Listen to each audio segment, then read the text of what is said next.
जय श्री राम मित्रों, स्वागत है आपका हमारे YouTube चैनल सनातनी दिव्य ज्ञान में। दोस्तों, अगर आपने रामायण और महाभारत देखा है तो आपने गौर किया होगा कि उसमें साधु या भगवान जिसको भी श्राप देते थे वो श्राप उन्हें जरूर लगता था और उन्हें इसका फल जरूर भोगना पड़ता था। तो अगर द्वापर युग, त्रेता युग, सतयुग में श्राप लगता था तो कलयुग में किसी को श्राप देने पर क्यों नहीं लगता, चलिए जानते हैं। मित्रों, कलयुग का मतलब काला युग होता है। यह ऐसा युग है जहाँ किसी के मन में संतोष नहीं है। इस युग में मनुष्य के अंदर सबसे ज्यादा मानसिक और शारीरिक विकार होते हैं और श्राप देने के लिए सबसे जरूरी होती है आध्यात्मिक ऊर्जा। इस ऊर्जा को पाने के लिए अध्यात्म के मार्ग को सिर्फ फॉलो ही नहीं करना पड़ता बल्कि इसे जीना भी पड़ता है। अध्यात्म को जीवन का एक जरूरी हिस्सा बनाना पड़ता है। किसी संकल्प को या अध्यात्म को इसी तरह जीने से वह ऊर्जा मनुष्य में इकट्ठी हो जाती है जिस ऊर्जा का इस्तेमाल करके वह मनुष्य अपने मुख से निकले हर शब्दों को सच कर सके। सबसे बड़ा उदाहरण कौरवों की माता गांधारी थी, जिन्होंने जब देखा कि धृतराष्ट्र अंधे है तो उन्होंने आजन्म अपनी आंखों पर पट्टी बांध ली और इसी संकल्प की शक्ति से गांधारी में खासकर उनकी आंखों में इतनी ऊर्जा इकट्ठी हो गई कि जिससे उन्होंने अपने पुत्र दुर्योधन के शरीर को पूरा वज्र का बना दिया था। और इसी संकल्प शक्ति से गांधारी ने श्री कृष्ण को उनका पूरा वंश खत्म हो जाने का श्राप दिया था। इसलिए महाभारत के उस समय बाद संपूर्ण यदुवंश आपस में लड़कर खत्म हो गया, जिस तरह महाभारत में कुरुवंश का नाश हुआ था। अब बात करते हैं आध्यात्मिक ऊर्जा की, जो आती है भगवान की तपस्या से, जैसे ऋषि मुनि अन्य युगों में करते थे। यहाँ तक कि राक्षस भी तपस्या करके इस ऊर्जा की प्राप्ति करके विनाश फैलाते थे। श्राप देने में जो ऊर्जा खत्म होती है उसका सोर्स कठोर तपस्या है, जिसे सालों साल तक करना पड़ता है। जैसे उदाहरण के लिए आज दौलतमंद इंसान अमीर और पावरफुल होता है और दौलत से अपनी इच्छाओं की पूर्ति करता है, उसी तरह बाकी युगों में दौलत से ज्यादा महत्व ऊर्जा और आध्यात्मिक शक्ति को दिया जाता। श्राप के लिए इसी शक्तिशाली ऊर्जा को खर्च किया जाता था।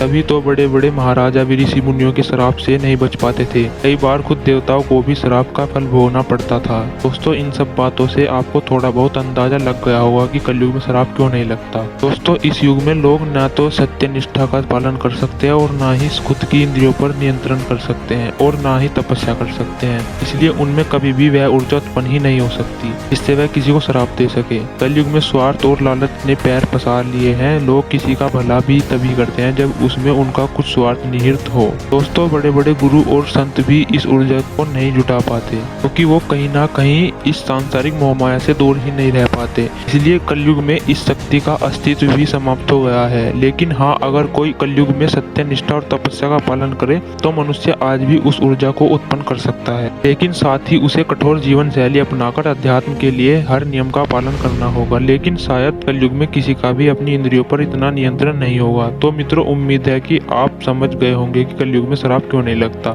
तो वीडियो अगर अच्छा लगा हो तो इसे लाइक जरूर करें और हमारे चैनल पर नए हो तो चैनल को सब्सक्राइब करके हमें सपोर्ट जरूर करें। जय श्री राम मित्रों, धन्यवाद।